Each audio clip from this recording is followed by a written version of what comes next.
This is Marcela Manimpi. Magluluto tayo ng tahong. Ito nga. Lagyan natin ng mantika. Ito guys, mantika. Ito yung tahong, pinakuluan ko na siya. Para maalis yung bacteria. Then ilalagay natin ito. Malalaki kasi ang gayat, nagagalit yung anak ko pag maliliit. Kaya malalaki yung gayat natin. Lagay natin dito.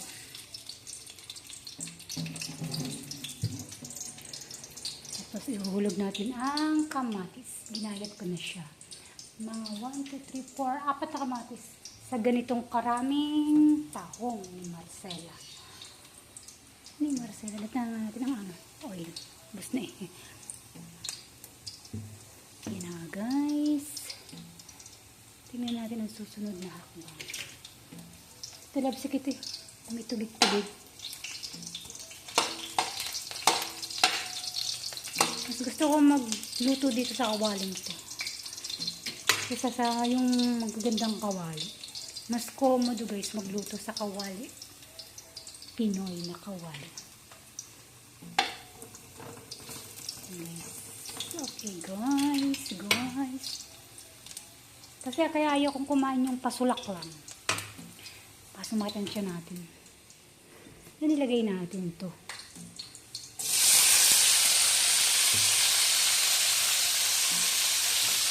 Siyempre takot tayo sa tilagsa.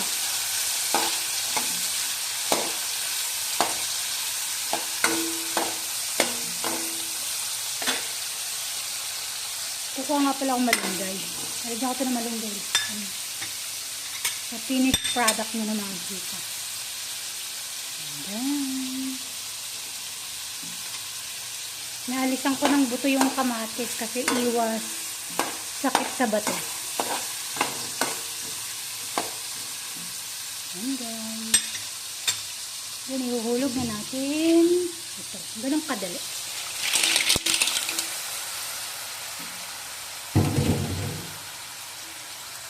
May asin na naman yan ang nilaga ko kaya. Hindi lang guys kasi ito.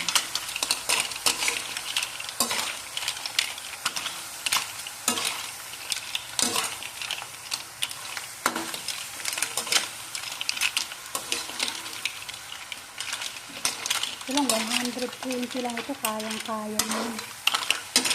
Tapos ang kamatis 20 pesos lang.